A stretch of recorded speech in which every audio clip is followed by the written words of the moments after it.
Un saludo cordial con todos y todas que nos están acompañando, a nuestros amigos estudiantes, a nuestros amigos abogados, litigantes, académicos, profesores, fiscales, jueces, que el día de hoy, siendo para la mayoría un fin de semana muy largo, y desde estrictamente el día de ayer, bueno, se están dando un tiempo para podernos acompañar eh, hoy, feriado, para tratar de un tema que eh, pasa por este tiempo por agua fría, ¿no? O no sale a la palestra, ¿no?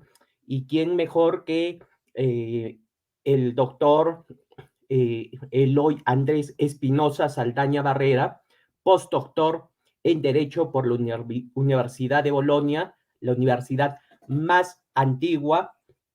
Y bueno, en mérito a este gran esfuerzo, tanto del equipo de tribuna jurídica como del discente y del docente, ¿no? Este canal, Tribuna Jurídica, tiene a bien premiar de alguna forma ese entusiasmo que siempre muestran y están muy activos en las redes sociales, en los grupos, con el equipo, para poder demostrar o poner sus inquietudes, ¿no? A, a nuestro conocimiento para que podamos reflejar hoy en día y en las próximas ediciones temas importantes de coyuntura, ¿no? Porque este canal estrictamente son versiones, opiniones académicas, jurídicas, más no políticas, porque nosotros no lo somos. De repente habrá alguna oportunidad en donde se invite afectuosamente a algún politólogo sobre algún tema de esa especialidad. Entonces, para no quitarle el valioso tiempo al doctor Eloy Espinosa Saldaña, a través de las redes sociales, por favor, se va a poner la persona, el nombre de la persona que ha ganado en el sorteo a través de las redes sociales. La última obra del doctor Eloy Espinosa Saldaña, que por cierto es sobre estudios sobre derecho público, ¿no? Que nos ha hecho el gran honor, porque acá, por lo menos en la ciudad de Arequipa, nos distancian unos 1000 kilómetros con el doctor, pero nos ha tenido esa deferencia de publicarlo acá en la cuna, ¿no? De la juricidad, ¿no? Esperando que vuelva a ser lo que era, ¿no? Esa verdadera cuna. Entonces, ha sido su última publicación, nos ha hecho el honor de acá trabajarlo, hacer la impresión en Arequipa y que, por cierto, ni bien llegaron a Lima, se agotaron las cajas y cajas y bueno, acá tenemos únicamente 4 libros nada más disponibles de todo el tiraje que tuvo bien tanto el maestro como Corporación Eduval poner al público en general para mejorar sus conocimientos, ¿no? Que son todos regalados, ¿no? Que han sido regalados y ahora premiando a todos ustedes. En segundo lugar, esta pequeña obra, ¿no? Intitulada El proceso constitucional de amparo en un Estado constitucional de derecho, ¿no? De mi persona, con todo aprecio para las personas que están efectuando este gran esfuerzo que podían estar haciendo otras actividades de dispersamiento, pero eh, los felicito en primer lugar. Hay que aplaudir lo bueno y criticar no para destruir, sino para mejorar las cosas que no están bien. Sin más decir, sin más comentarios, les menciono que el doctor Eloy Espinosa Saldaña nos va a hablar sobre la bicameralidad y posteriormente vamos a ir cambiando la metodología a efecto de que haya una bilateralización con todos los que participemos, ¿no? De ambos lados del mostrador. Y sus preguntas agradeceré y el doctor también con todo gusto las responderá. No las hagan llegar por las redes sociales y al finalizar yo se las transmitiré. Bueno, doctor Eloy Espinosa Saldaña, un placer nuevamente en tener esta reunión para que nos pueda ilustrar a todos sobre su experiencia de un tema que ha sido muy sensible, muy tocado, ¿no? Hace muy poco, pero por las circunstancias y el contexto, hoy en día ya se ha dejado de debatir sobre la bicameralidad. Sin embargo, estamos ya muy pronto a unas elecciones, más aún debatiendo si es que quién va a elegir o quién será el nuevo jefe de RENIEC, por ejemplo, OMPE, que son los brazos ejecutadores, ¿no? Para los procesos de elecciones. Doctor, lo dejo con todo gusto para que pueda empezar con su disertación. Muchas gracias, Carlos Mario. Muchas gracias a quienes nos están viendo y escuchando este momento y este programa que aprovecha la cobertura que nos da la canal. Va a ser transmitido a lo largo de varios días de la semana, en los horarios como ya ustedes saben, 8 de la mañana, 8 de la noche. Se va a intercalar este programa con algunos otros que hemos ido elaborando estos días. Y también va a ser colocada la versión de este programa como de los dos anteriores o los dos posteriores, depende del orden que vaya apareciendo esto en el transcurso de la semana. Van a ser colocados también en algunas cuentas de Facebook y van a ser colocados también en alguna cuenta de Twitter para que todo el mundo pueda tener acceso a lo que estamos conversando. Van a surgir seguramente preguntas, en algún momento las contestaremos, veremos entonces cómo se va dando esto.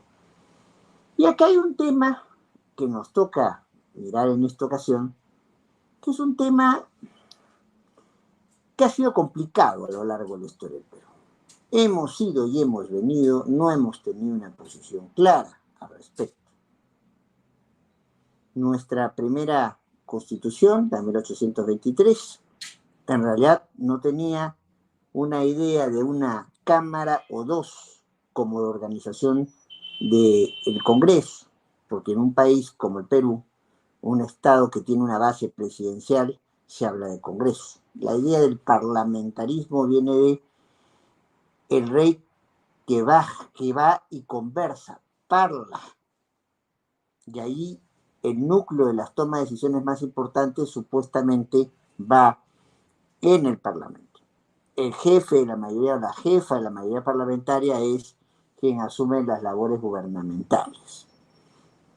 Entonces, por eso se habla básicamente de primer ministro o de primera ministra, porque es quien administra la confianza que le dan sus colegas del Parlamento.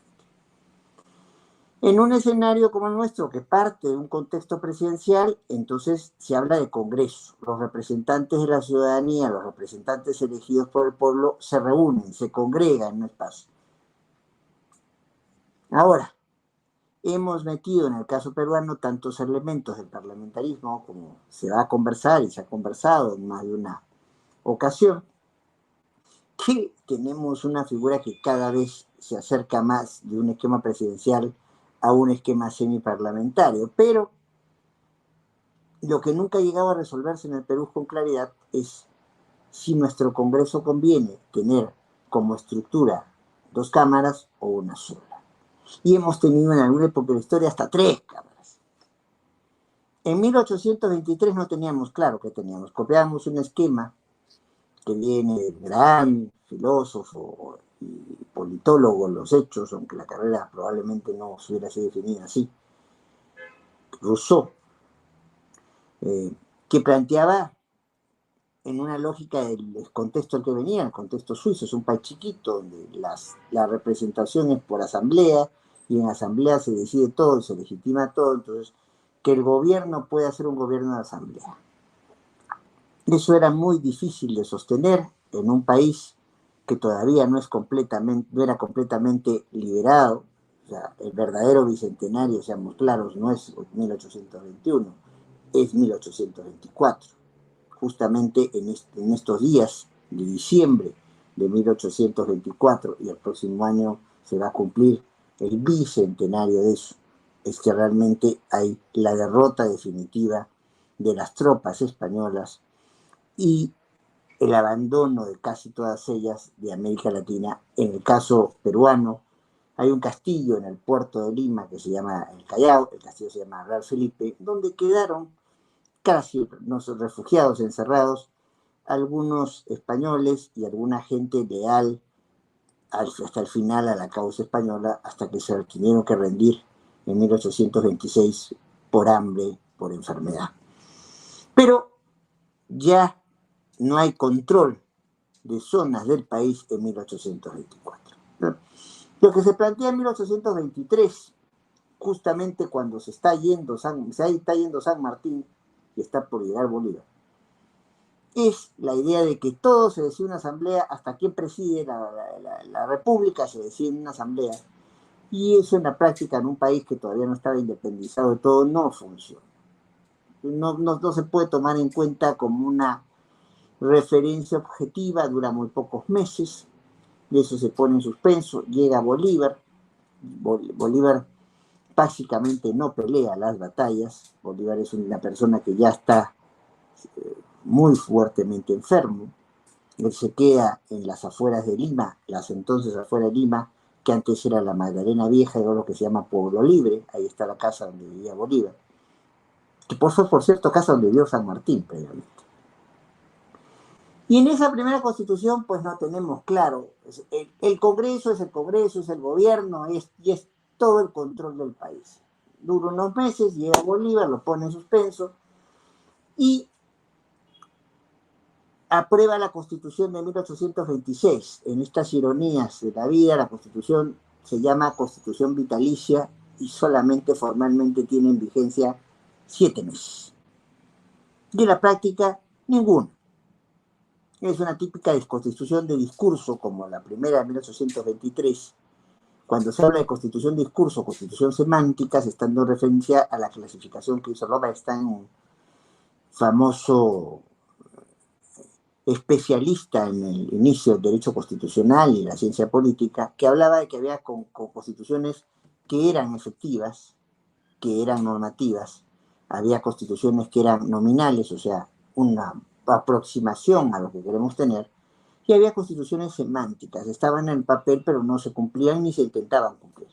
Era una justificación de quien estaba en el gobierno para consolidar la manera en que entendía el gobierno.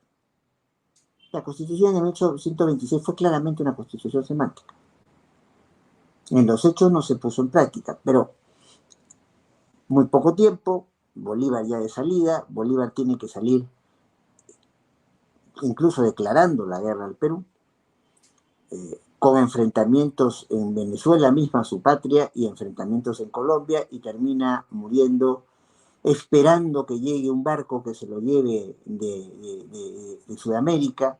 El barco nunca llegó, o por lo menos no se llegó, Bolívar murió antes, en las afueras de una ciudad portuaria de Colombia que es Santa Marta, en una casa de San Pedro de Alejandrino.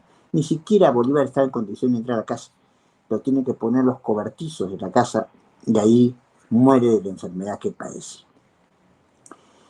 La primera constitución que realmente tenemos, que tiene alguna vigencia y que va a ser como decía un gran especialista en la historia del Perú, que es Manuel Vicente Villarán, digamos probablemente el primer constitucionalista que tenemos en el Perú, hablaba de la madre de todas las constituciones porque hay rasgos que se han repetido desde la Constitución de 1828 hasta ahora.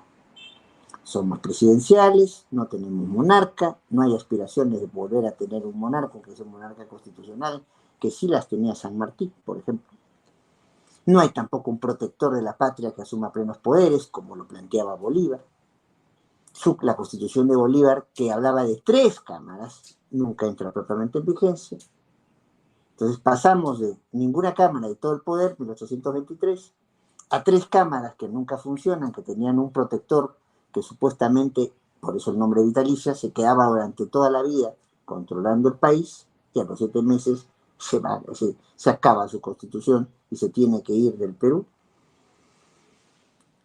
a una lógica que se sostuvo en el tiempo de Segunda Cámara. Esa lógica de Segunda Cámara se aplica muchas veces más en el papel que en los hechos, hasta 1856, donde tenemos una situación curiosa. Hay una sola votación, pero por sorteo se decide quién va a una cámara u otra. O sea, somos bicamerales, pero con una elección que se hacía solamente para el Congreso, y después por sorteo tú ibas a ser diputado o tú ibas a ser senador. Esta constitución de 1856 es reemplazada por una constitución, la que más duró en el país, periodo muy corto. Se quitó por la constitución de 1867, periodo muy corto por la guerra con Chile, pero la constitución de 1860 formalmente dura, porque hay también el gobierno, el derrocamiento de Biringus para que llegue Benavides, pero estos cortos plazos nos quitan una constitución que es la que más longeva ha sido la historia del Perú, de 1860, con estos cortes, pero hasta 1920. Esa es la constitución bicameral. La constitución de 1920 también es bicameral. La constitución de 1933 es bicameral, pero con ciertas particularidades que explicaremos después. La constitución de 1979 es bicameral, con ciertas particularidades también. La constitución que tenemos hoy vigente es formalmente unicameral, pero con una suerte de Senado encubierto en la comisión permanente. Y el tema es de actualidad, porque el actual Congreso, para hacer una reforma constitucional del Perú, artículo 206 de la Carta vigente, o haces en 2 legislaturas distintas, o sea, 2 años diferentes, la votación de una reforma constitucional, o consigues una votación en una primera legislatura y sometes a referéndum el cambio de la Constitución. En el Perú se han usado los 2 sistemas. Pero ahora, justamente, hace muy pocos meses, en esta legislatura que está por terminar, se hace una aprobación de un Congreso bicameral. Dejemos el unicameralismo con matices que tenemos y vayamos a una fórmula bicameral. ¿Es esto un avance? ¿No es un avance? Como hemos visto en el Perú, formalmente se ha intentado toda. Ni una, o sea, ni 0, ni 1, ni 2, ni 3. ¿Cuál es la mejor fórmula, entonces, para manejar la estructura del Congreso? Ya aquí adelanto que no hay recetas acabadas y que mucho va a ser los matices y la funcionalidad de lo que se quiera conseguir con el Congreso. Con el Congreso, los congresos modernos, se quiere representación. Recuerden que los gobiernos siempre son la mayoría y en el Congreso están expresadas o debieran estar expresadas todas las fuerzas políticas con más importancia en el momento que se hacen las elecciones congresales. Entonces el elemento de representación es básico, porque ahí están casi todos en el Congreso, casi todas en el Congreso. En el gobierno están quienes configuran la mayoría. Por esa misma función de representación es importante que el Congreso controle, que haga control político, control de calidad de oportunidad. Me parece que está gobernando bien, me parece que está actuando bien este señor o esta señora en la función que le toca, o esta entidad en la responsabilidad que le corresponde desarrollar. Históricamente se ha vinculado a los congresos con una labor legislativa. Sí es importante, sigue siendo importante, pero tenemos en el caso peruano, y eso probablemente lo podemos conversar más en detalle otras veces, fórmulas que le permiten al Congreso delegar, encargar dictar normas con rango, o sea, jerarquía de ley y con fuerza de ley, o sea, que obligan como si fuera una ley, llamadas decretos legislativos, porque yo le encargo al gobierno por un cierto tiempo que regule algunos temas. Pero también hay los casos donde se ha entendido que es el gobierno quien tiene probablemente una mirada más especializada en ciertos temas, asuma la iniciativa en temas de materia económica y financiera en el Perú formalmente, pero se ha hecho uso abusivo de lo que se llaman los decretos de urgencia o de necesidad de urgencia con rango de ley. Y tenemos otras normas que en los hechos se busca que tengan el rango de ley. Esto es discutido y discutible, pero si uno va a la lectura literal de la Constitución, estoy planteando en el artículo 200, inciso 4, que se tiene que aplicar para las ordenanzas regionales, para las ordenanzas municipales, tanto de distritos como de provincias, se tiene que aplicar una fórmula de cuestionamiento que es la misma fórmula que se aplica a las leyes dictadas por el Congreso. Y entre esas leyes dictadas por el Congreso hay aquellas que desarrollan aspectos medulares de la Constitución, las llamadas leyes orgánicas, el artículo 106 de la Constitución peruana, y hay leyes ordinarias, ¿no? Las leyes orgánicas casi siempre van a requerir un trámite especial de una aprobación de votos especial. Y el Congreso además sirve para aprobar el presupuesto. Para eso nace un Congreso. El primer parlamento del mundo fue el inglés. Y cuando el rey, que no era un rey tan poderoso como los reyes absolutos de Francia, por ejemplo, necesitaba plata, tenía que ir al Parlamento, básicamente a la Cámara de los Comunes, a los que no eran nobles, a los que no tenían título, pero tenían el dinero para pedir dinero y poder financiar las actividades del Estado, sobre todo las campañas de enfrentamiento de Inglaterra con otros estados. Entonces, y ahí se desprenden otras funciones de esta función: representación, control, legislativa, presupuestaria. Hay quienes hablan de una direccionalidad política. Si yo soy quien representa a la mayoría de fuerzas, soy quien puedo orientar la línea política de la actuación de los otros órganos. Y también el Congreso tiene, en el caso peruano y de muchos otros países, mecanismos que se parecen a la actuación de un juez, pero estos casos para determinar si hay la comisión de delitos y poner a disposición de fiscales y jueces a altos funcionarios de la República, y también para poder determinar si hay lo que se llama una infracción constitucional, un incumplimiento de alguna pauta establecida en la Constitución. Esto nos lleva a una cuestión compleja que mezcla el juicio político de los, básicamente desarrollado por los norteamericanos, aunque inventado por los ingleses, y el antejuicio francés. El antejuicio es antes del juicio. Yo determino si hay delitos de función en altos funcionarios o funcionarias, depende de su cargo. Y entonces, pero también hay el juicio político. Yo veo si quien está ejerciendo el cargo está teniendo la conducta adecuada, muchas veces reconducida a la comisión de delitos, pero básicamente en temas de mal desempeño, porque se ha ignorado algún parámetro constitucional. Bueno, eso es lo que hace un Congreso. A veces en el Perú lo ha hecho de manera unicameral, a veces lo ha hecho de manera bicameral. ¿Pero qué marca la situación en el Perú? La total inestabilidad en la regulación de esto. ¿Por qué? Porque hay sí congresos unicamerales, básicamente, entonces con ciertas pautas, pero hay congresos bicamerales con pautas muy distintas entre sí. O sea, no es lo mismo, aunque en el Perú se diga que la mayoría del tiempo hemos tenido un congreso bicameral y se quiere volver a un congreso bicameral, no es lo mismo el congreso bicameral de 1828 que el congreso bicameral de 1933, que el congreso bicameral de 1979 y que el congreso bicameral que se estaría aprobando si es que el próximo año entonces se hace la segunda votación para reforma constitucional, o si es que se hace una consulta popular por referéndum. Volveríamos a un escenario bicameral, pero que no tiene mucho que ver con lo que hemos tenido como bicameralidad y con lo que se propone en el derecho comparado como bicameralidad. Entonces, vamos a eso último para entender la complejidad del tema. En el derecho comparado hay diferentes estilos, diferentes posibilidades de segundas cámaras, básicamente tres.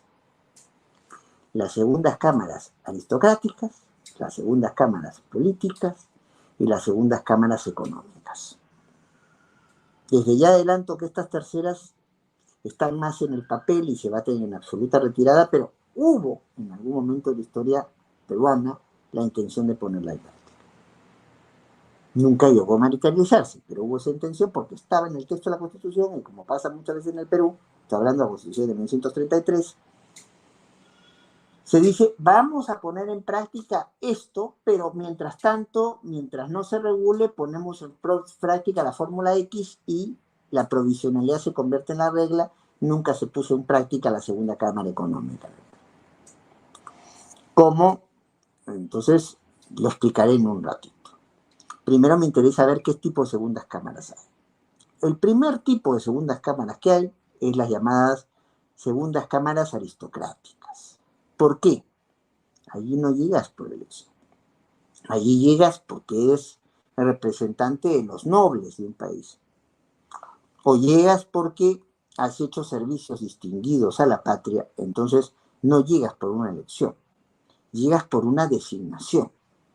O a tal caso, si es una elección, no es una elección popular, no es una elección de toda la población, sino es una elección de cierto sector privilegiado económicamente en su momento, privilegiado por tener más derechos que el resto. Por eso se llama aristocracia o cámaras aristocráticas. Porque la aristocracia quiere decir el poder ejercido por pocos. ¿Cuál es la segunda cámara aristocrática más conocida en el mundo? La llamada Cámara de los Lores de Inglaterra. Allí están gente que es hijo y nieta de nobles y gente que se le reconoce una importancia en su papel en la sociedad. A veces esa importancia es bastante discutible. A mí me encanta la música de los Beatles, pero que Paul McCartney sea miembro de la Cámara de los Lores, yo no sé qué aporte puede hacer al desarrollo de la vida política de Inglaterra, pero ahí está. Entonces se ha designado a mucha gente para hacer esto y entre los mismos nobles se escogen. Que estas segundas cámaras aristocráticas se baten en casi retirada, cada vez hay menos países que lo tienen, y en el caso británico, todo en Inglaterra es muy peculiar, lo que sería la Corte Suprema en otros países es parte de los lores jueces. O sea, lo que caracteriza a estas segundas cámaras en general es que son gente que no ha sido elegida por todo el pueblo y que a veces, entre sus especialidades, como pasa en Inglaterra, su especialidad es ser juez, pero no está dentro de un poder judicial, sino fuera de un poder judicial o encabezando ese poder judicial desde el Parlamento. Esas son las segundas cámaras aristocráticas. No hay elección popular, a tal caso hay designación dentro de ciertos grupitos privilegiados o hay designación por quien es la figura que representa al Estado, el llamado jefe o jefa de Estado. En países con monarquía constitucional, bueno, es el señor Rey Carlos en Inglaterra, es el señor Rey Felipe en España, pero también puede ser un particular, que es un señor del cual casi no nos acordamos en el nombre en Alemania. Porque quien manda es otro. Quien manda es el jefe de la mayoría parlamentaria o la jefa de la mayoría parlamentaria. Al lado de estas segundas cámaras aristocráticas vamos a tener lo que se llama las segundas cámaras democráticas o políticas y las segundas cámaras económicas. Las segundas cámaras políticas a su vez tienen subdivisiones. Las segundas cámaras democráticas tienen a su vez subdivisiones. ¿Cuál es la característica en ellas? Que la gente que integra esas cámaras ha sido elegida por el pueblo. Pero todo de la misma manera y con el mismo sentido, no. Eso hay que tenerlo muy claro. A veces, de estas segundas cámaras políticas lo que tienden es a buscar que haya un equilibrio frente a la descentralización territorial. Cuando hablamos de descentralización estamos hablando de transferencia. Pierdo competencias y se las paso a otro. Cuando hablamos de descentralización territorial es que el gobierno central no acapara todas las competencias, sino transfiere, no encarga, transfiere parte de sus atribuciones a órganos subnacionales. En algunos casos, cuando esa transferencia ya es de tal magnitud, donde el poder más importante, la cuota de poder más importante, queda en manos de estados, como ocurre en los Estados Unidos, allí se habla de un estado federal. Ahí actúa el gobierno de Washington o las entidades que dependen de Washington. Entonces, el mismo Congreso Nacional de los Estados Unidos actúa solo si no han sido asignadas esas competencias a los gobiernos estaduales, a las entidades estaduales. La lógica de subsidiariedad de un Estado federal es que lo no previsto específicamente para Washington, entonces se divide en Iowa, se divide en Nebraska, se divide en Ohio, pero solamente en lo cual no hay previsión o hay asignación efectiva. A Washington es que lo veo así.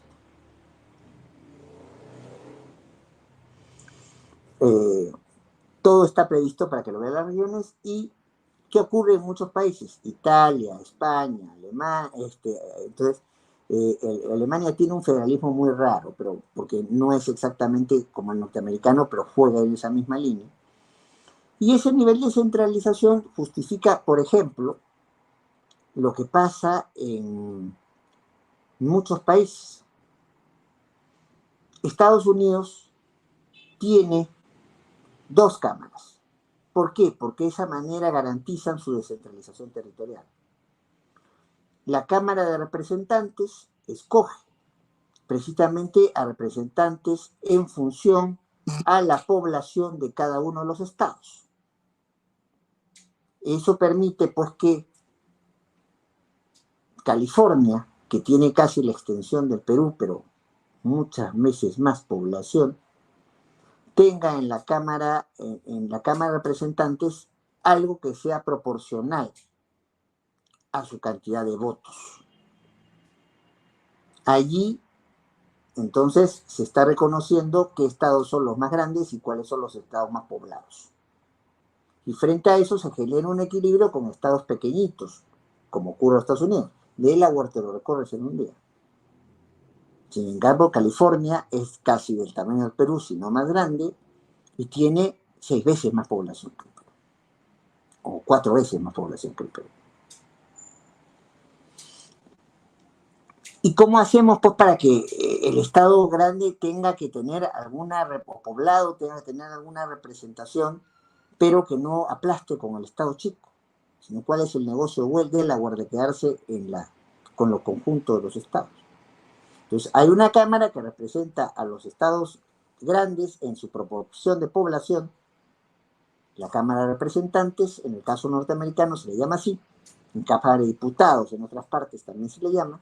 Y el Senado es la Cámara que representa en Estados Unidos. En Alemania hay un poco de flexibilidad en esto, pero no importa que sea un estado grande o un estado chico, tengo 2 senadores.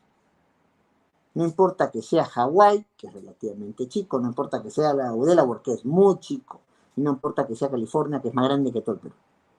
Todos tienen 2 representantes. Así, el estado grande no se traga al estado chico, y el estado chico no está de adorno. Chico en extensión, o chico en población, o chico en las 2 cosas, no está de adorno. Esas son segundas cámaras políticas descentralizadas. En el más o menos descentralizadas, mientras más o menos se dé esta descentralización territorial. Pueden ser segundas cámaras federales, pueden ser segundas cámaras. En Italia se habla del Estado regional. En España se habla del Estado de autonomías, y ya vemos que algunas zonas de España incluso juegan con una lógica independentista, vascos, catalanes. Los vascos y catalanes van a tener en el Senado el reflejo para poder equilibrar al poder que tengan los estados grandes y estados chicos. O cuando se tiene una cámara que lo que representa ya no es a los estados chicos frente a los grandes, sino es también cuando ustedes oigan hablar de distrito electoral único, es que el Senado está compuesto por gente elegida por todo el país.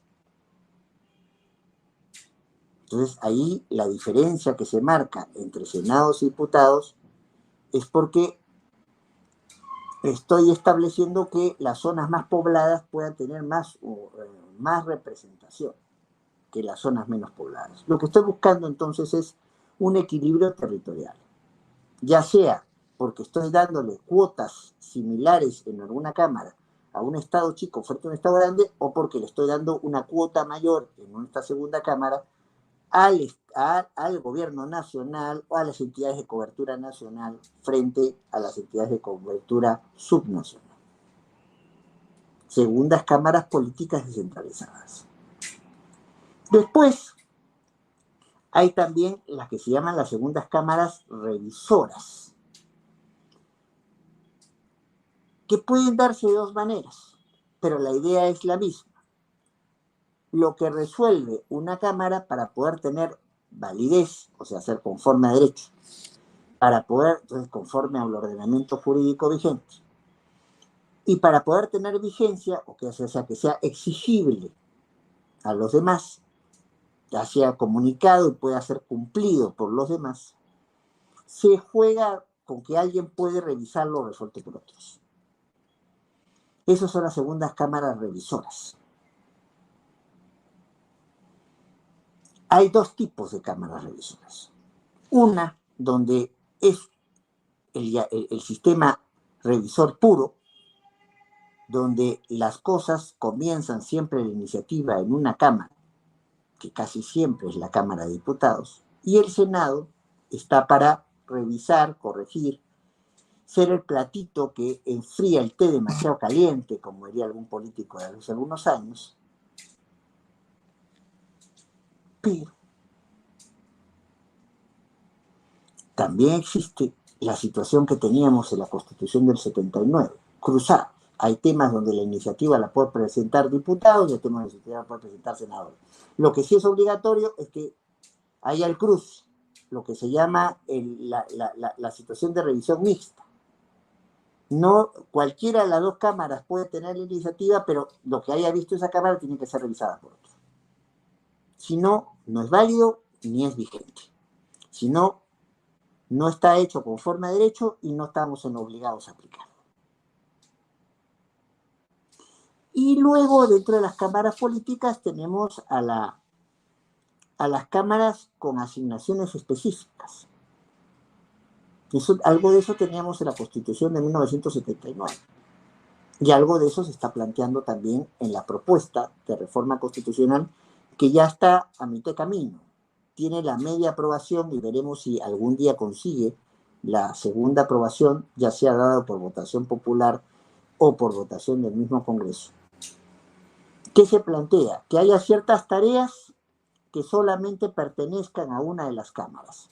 Estamos hablando de segundas cámaras con funciones excluyentes.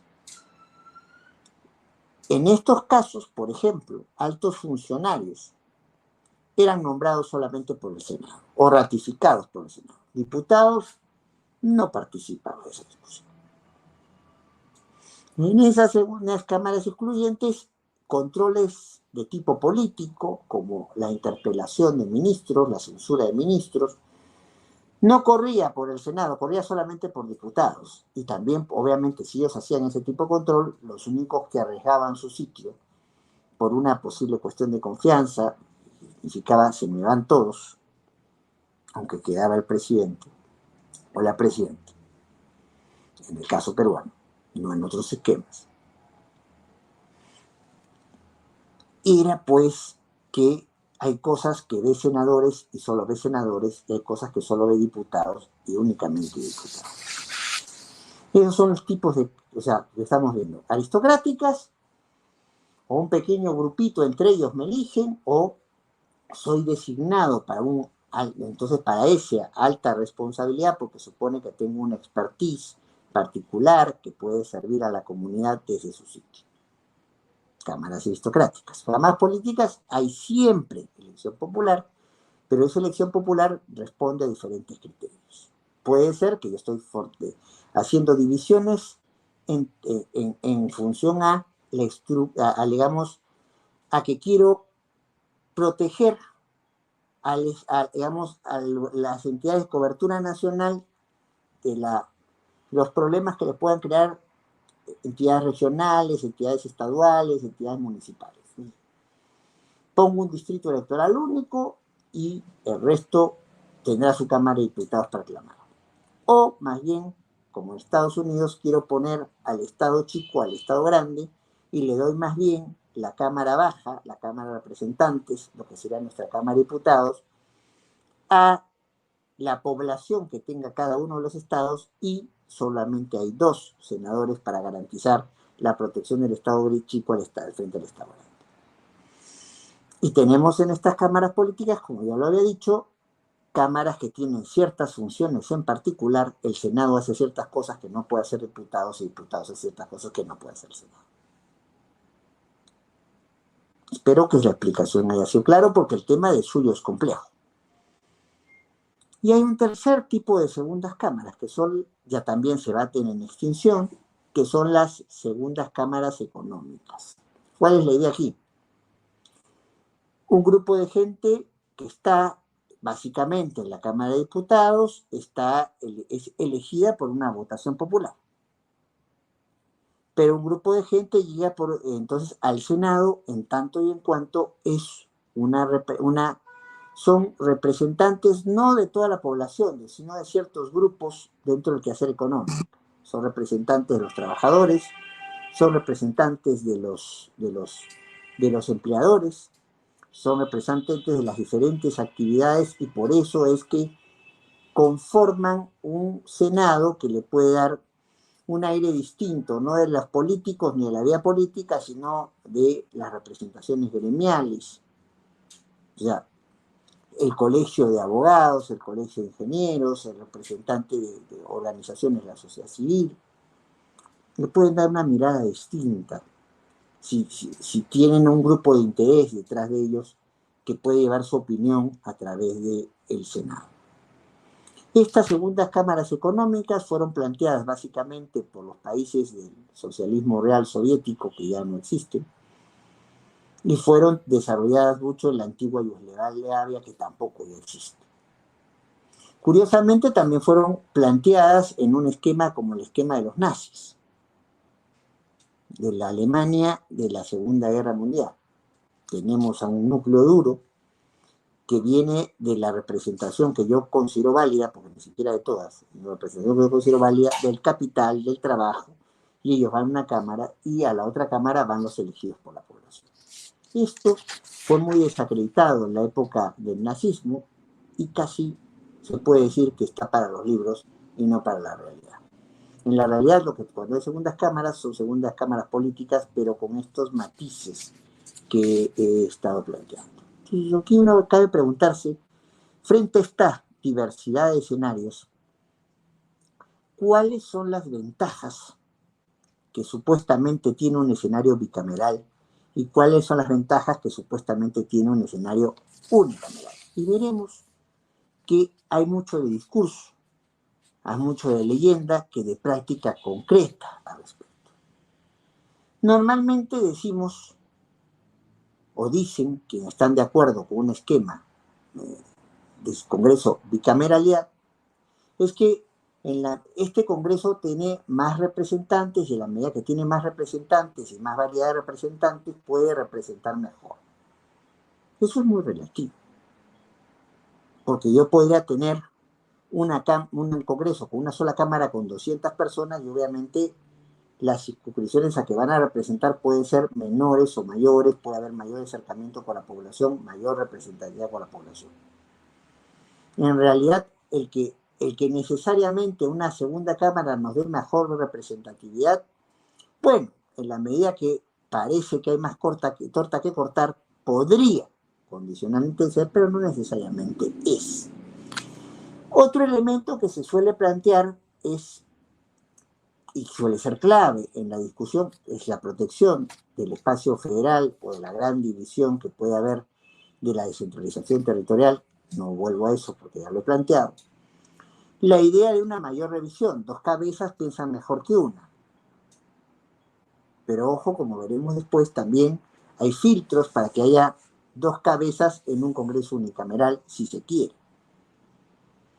Y otra cosa que se plantea muy en favor del escenario bicameral, entonces es no solo mayor reflexión, mayor representación, pacto político que puede hacer que la descentralización territorial se siente mejor, que permite la captación de clase política más experta. No por algo el nombre de Senado viene de Cenex, de viejo.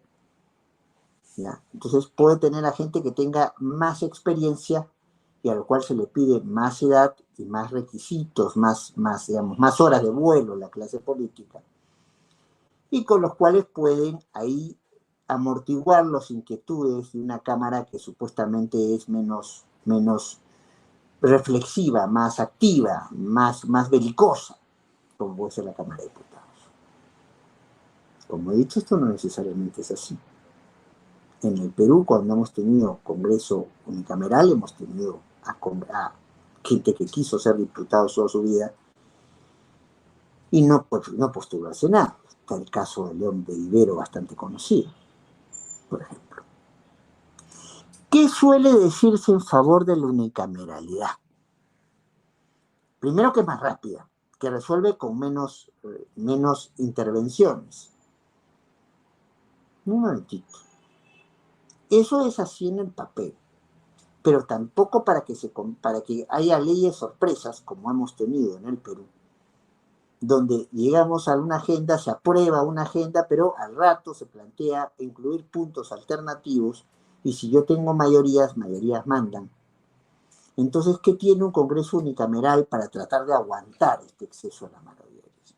2 mecanismos: que no haya dispensa del trámite de comisiones, o sea, la comisión es un primer filtro para ver los temas, y un segundo filtro es que no haya dispensa de lectura del acta. Entonces yo puedo discutir muy encendidamente en una Cámara, pero no se aprueban las normas o no se aprueban las decisiones tomadas en esa sesión. Si no pasan a la siguiente sesión, todo el mundo se le ha repartido el acta de lo discutido y en función a eso, a ese acta ratifico ciertos comportamientos, ratifico la aprobación de ciertas leyes, ratifico la toma de determinadas decisiones o la no toma de determinadas decisiones. Y en cobertura a eso es que la misma unicameralidad se puede controlar. ¿Qué otra ventaja? Entonces no es tan cierto que soy más rápido.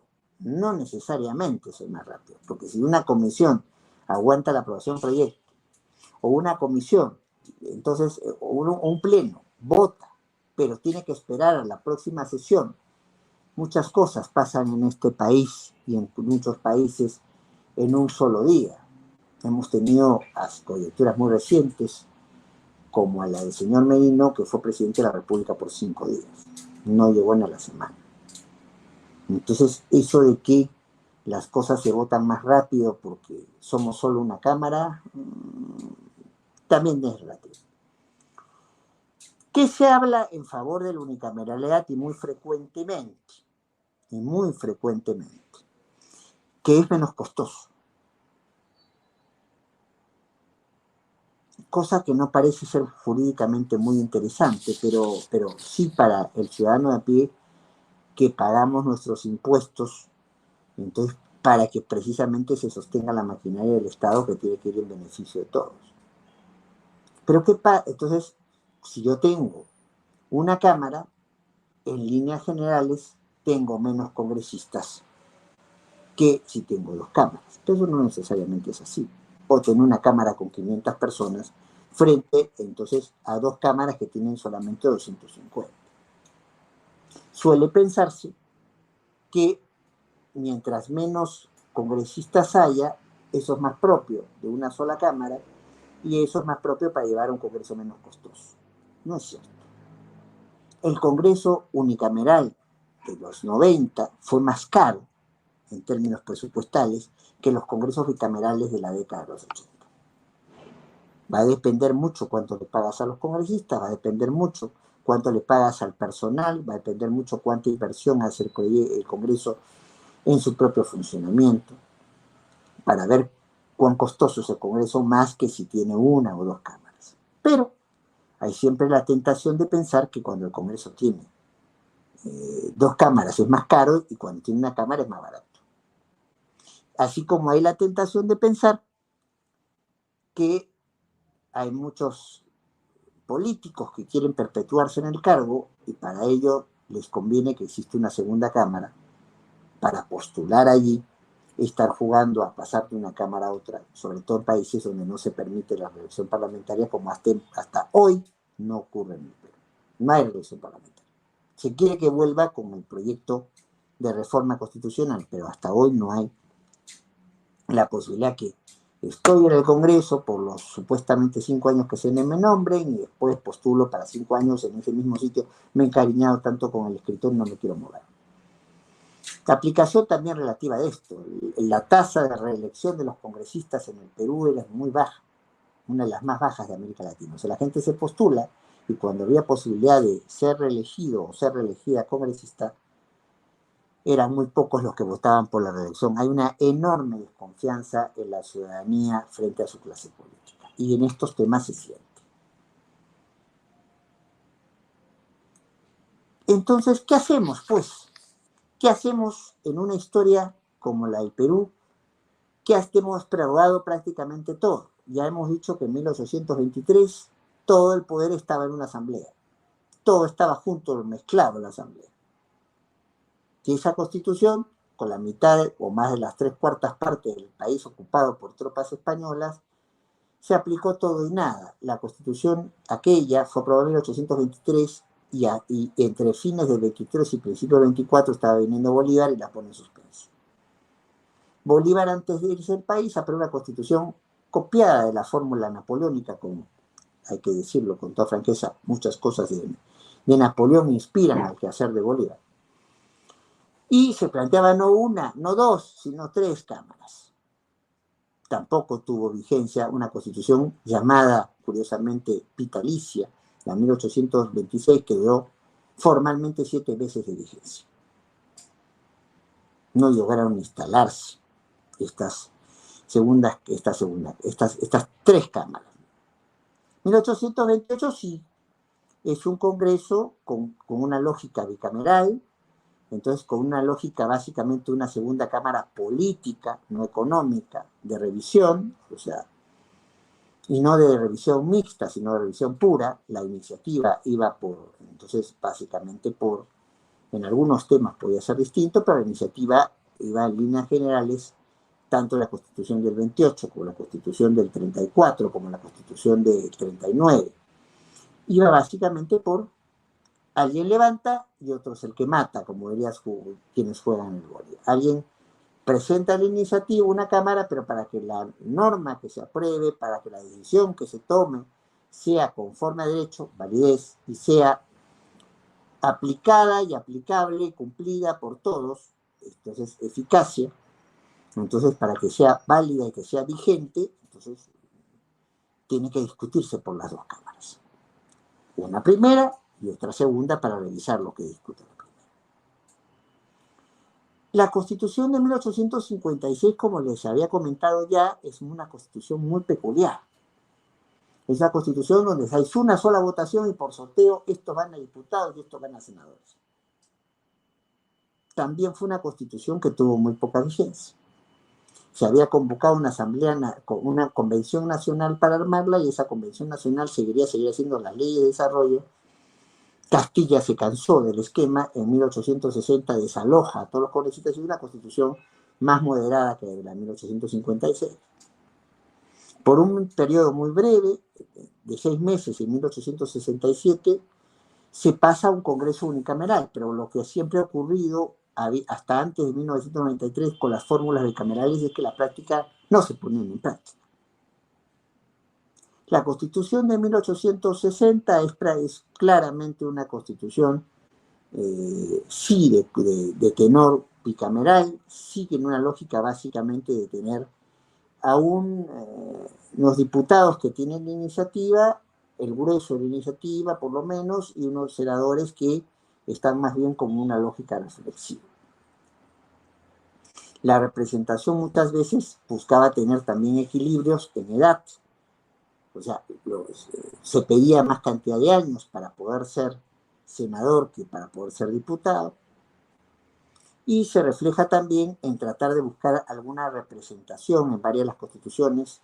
Antes teníamos departamentos que ahora son acogidos por las nuevas regiones, pero esas regiones tienen provincias. Entonces, por ejemplo, Miguel Grau, que llega al Congreso con la Constitución de 1860, era diputado por Paita, no era diputado por Piura, no era diputado por el país, era diputado por Paita, porque hacía las provincias, le daban la posibilidad de hacer un contrapeso con instituciones más grandes. ¿Qué ocurre ya entrando el siglo XX? El siglo XX tenemos Leguía se deja de lado la Constitución de 1860, con las cuales por cierto había gobernado, porque Leguía no.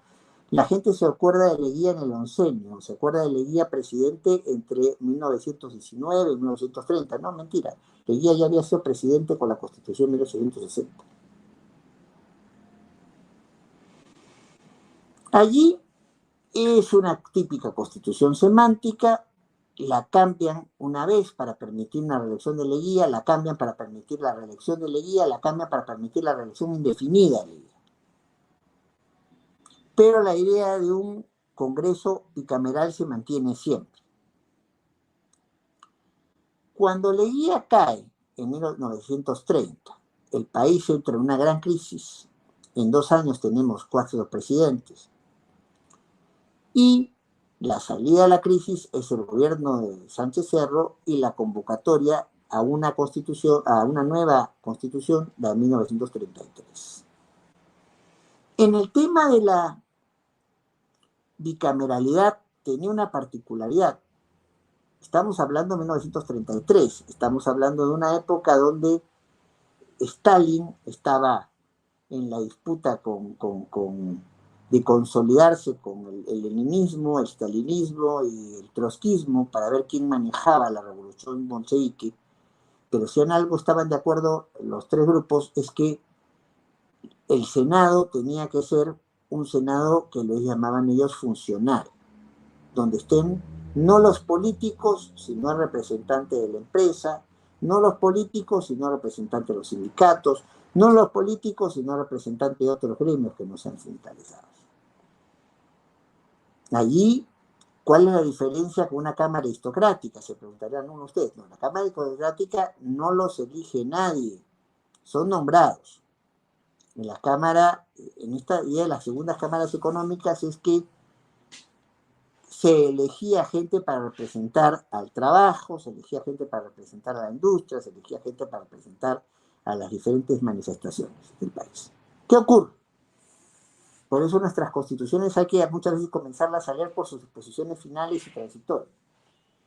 Como este asunto de nombrar senadores en una lógica autodenominado Senado funcional no es fácil, no es fácil. Tengo que ver qué es lo que pasa. Entonces, para poder armar sendos procesos electorales en todo el país, ¿qué se dice? Mientras tanto, mientras no haya Senado funcional, va a haber un distrito electoral, entonces, que va a apoyar más y fortalecer más a las grandes ciudades. Y esto también lo vemos en la Constitución del 79. La Constitución del 79 habla claramente de una posible Senado regional. Recuerden que la lógica de las regiones en el país propiamente planteada viene con la Constitución del 79, pero mientras tanto, mientras no tengamos claro cuáles son los márgenes de las regiones, en la Constitución del 79 se intentó unir a la fuerza los históricos departamentos del país. Y claro, La Libertad y San Martín entendían que no tenían mucho que ver. y muchas otras zonas del país que se quiso unir con otras también. Entonces nunca se puso en práctica ese Senado regional y se puso en práctica una lógica de distrito electoral único. ¿Qué quiere decir eso? Todos votábamos por la misma lista de senadores.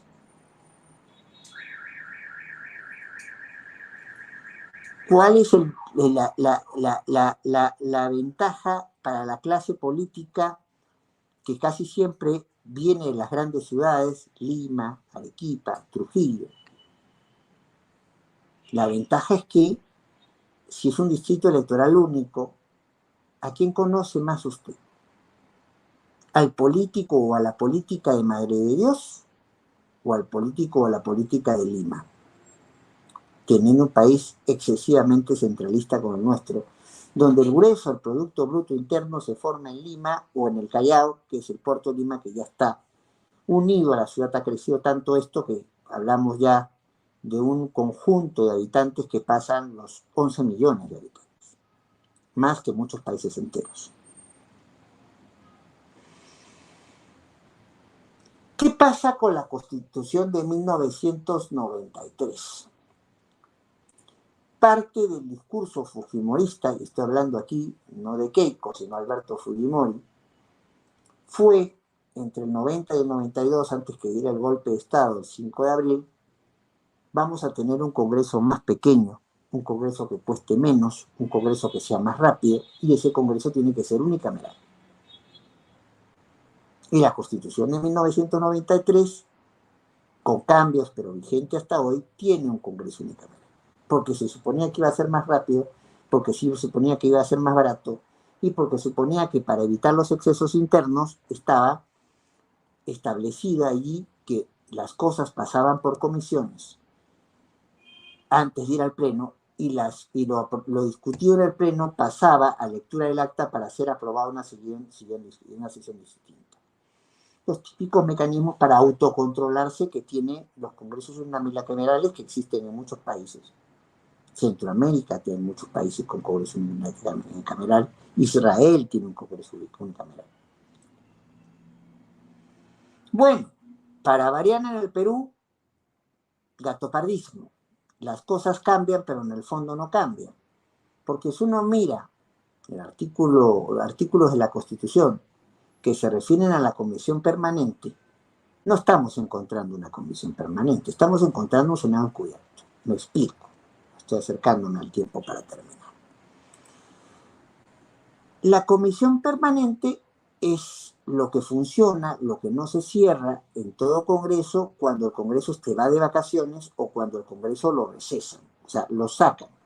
Pero no podemos quedarnos sin Congreso. Entonces, algunos congresistas, miren qué pasó cuando Vizcarra cierra el Congreso. Bueno, hubo un grupito pequeño de congresistas que siguieron haciendo su trabajo. Para eso se crean las comisiones permanentes, que permanentes formalmente no tiene, es la permanencia mientras el Congreso se fue de vacaciones y la permanencia mientras el Congreso ha sido recesado. Pero aquí se entendieron al permanente al revés. Le asignaron funciones que son todo el tiempo para la comisión permanente. Entonces, si hay funciones, por ejemplo, la elección de altos funcionarios que todo el tiempo, por más que el Congreso sea unicameral, se ven exclusivamente en una comisión permanente, ¿no tenemos acaso un Congreso, un Senado encubierto? Esa era la posición que asumió en algún momento Bernales, por ejemplo, y ha fallecido, un constitucionalista, un politólogo importante en el Perú. ¿Y qué es lo que se viene ahora? Al no usar, sobre todo el Congreso fujimorista, no usar estos mecanismos de autocontrol y poder aparecerse con dispensa de trámite de comisiones, a cambiar la agenda del Pleno, sacar leyes sorpresas y evitar que estas leyes sorpresas esperen a una lectura del acta para que se vea otra sesión. No, dispensa de la lectura del acta y podíamos tener normas como la que se aprobó de la ley de amnistía, la autoamnistía. La amnistía es no solo perdón de la pena, sino olvido del delito, que es un mecanismo que los manejan los congresos. porque supuestamente representan a la pluralidad de criterios dentro de la representación política de un país. Y claro, si sus propios mecanismos de autocontrol no funcionan, si se tiene más empleados en el Congreso hoy que los que se tenía en décadas anteriores y con constituciones anteriores, ¿hasta qué punto los controles naturales y las ventajas naturales del unicameralismo se pudieron explotar? ¿O fue un diseño plasmado de manera incompleta, matado de manera imperfecta, que condenaba el fracaso a cualquier forma unicameral? Bueno, eso probablemente nunca lo sepamos. ¿Por qué? Porque ahorita, en esta legislatura, o sea, hace nada, en términos de meses, yo diría de semanas, se ha manejado y se ha aprobado una primera aprobación de un proyecto de reforma constitucional. Volvemos, sí, formalmente a un bicameralismo, pero un bicameralismo raro, siempre en el escenario de las segundas cámaras políticas. Pero la propuesta nos dice, primero, que lo que aprobó la ciudadanía, sí, de reforma constitucional, de la no reelección inmediata de congresistas, se acabó. El que ahora es congresista podría postular a senadores. Ya uno ya va oliendo de manera rara por qué se crea una segunda cámara. Y hay los más pensados que dicen que la segunda cámara estaría planteada para que, como no es seguro que se quite la no reelección, por lo menos entonces el que es congresista ahora va de candidato al Senado. Y también hay sospechas en ese sentido, que se pone un límite de edad para poder postular al Senado, pero ese límite se quiebra hacia abajo si es que tú has sido congresista con el actual Congreso. Entonces, esto en realidad busca revisión, busca división en términos de una mejor representatividad, viendo la descentralización territorial del país. Parece que no. Parece que estamos preocupados en, por un lado, asegurar la reelección, o por ejemplo la elección de alguien que ha sido congresista como senador. Dos, más preocupado en una lógica revisora. Todas las iniciativas pasan en la propuesta de reforma constitucional por diputados antes de ir a senadores. Tres,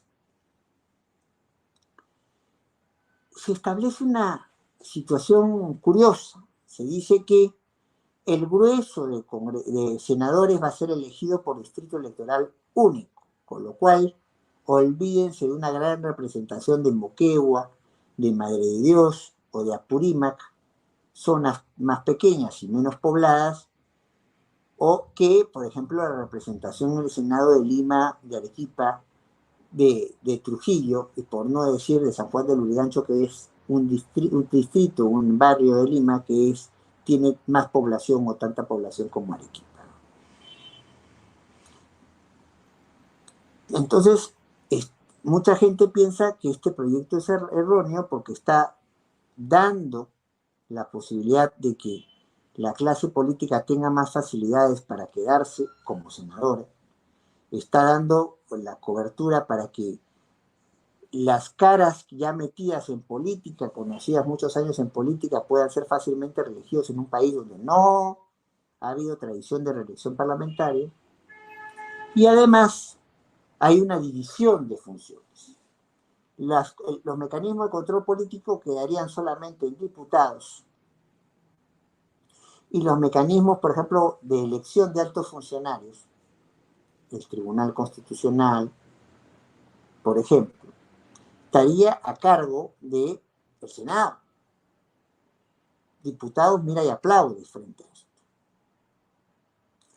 Propuesta rara, ¿no? Propuesta donde se va a una fórmula bicameral, pero una fórmula bicameral desigual, donde las cosas atractivas, la elección de altos funcionarios, por ejemplo, van al Senado, donde se habilita a los actuales congresistas a que postulen al Senado, rompiendo con lo que la misma votación de la población dijo: no queremos segunda cámara. Planteando una lógica más bien revisora para esta segunda cámara, porque la iniciativa de legislativa, según la propuesta de reforma constitucional, siempre la va a tener diputados. La pregunta es, en un estado como el peruano, que ha cambiado 6 veces de presidente y ahora tenemos presidenta, en los últimos 7 años, ¿qué va a pasar y si esta propuesta es aprobada por el mismo Congreso, pero tiene un rechazo ciudadano muy alto? ¿Se va a poder sostener la propuesta de reforma constitucional o no? 2, incluso para los partidarios del bicameralismo, para los partidarios que hay en el Senado, esta propuesta tiene algunos déficits.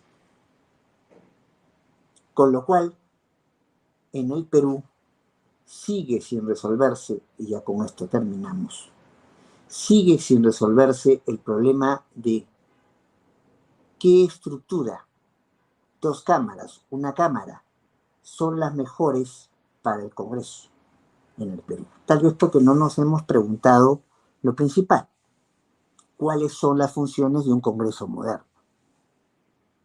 Si para una mejor representación, si para un mayor control político, si para una adecuada diseño de las leyes, para poder aprobar un presupuesto correcto, para poder hacer una acusación constitucional contra altos funcionarios, realmente nos es útil, nos es indispensable la segunda cámara o mecanismos de comisiones y subcomisiones, como los que existen ahora, nos permiten hacer viable un tema sin necesidad de una cámara. Como vemos, este tema siempre se ha ganado el rábano por las hojas, no se ha ido a cuáles son los requerimientos principales, porque finalmente, y con esto definitivamente cierro, unicameralidad y bicameralidad son fórmulas que funcionan bien, que son adecuadas para determinados contextos. Y el contexto no es el mismo en Estados Unidos que en el Perú. Y el contexto no es lo mismo en Inglaterra que en el Perú.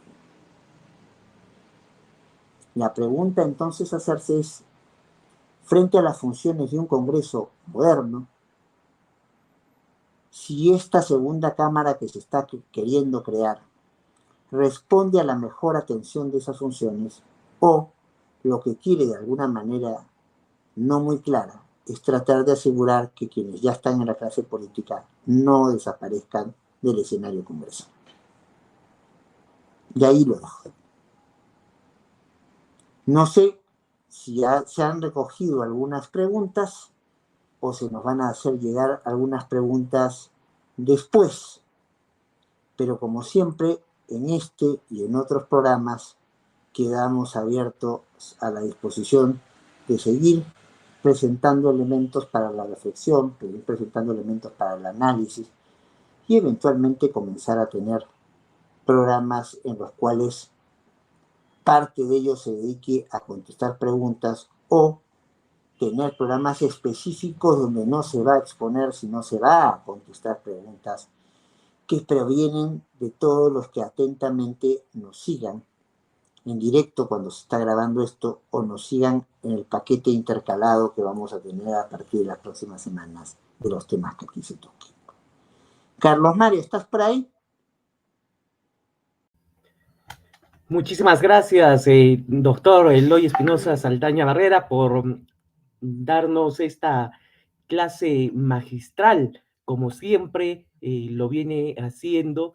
Y bueno, este tema no solamente es un tema histórico, sino que es un tema que da para debatir desde desde todos los vértices, ¿no? Y es necesario que, bueno, tanto jóvenes, letrados, ¿no? Estemos vigentes en algo que siempre nos puede estar afectando en la vida cotidiana de nuestro Perú. Bueno, muy agradecido y hasta una próxima edición. Muy buenas noches.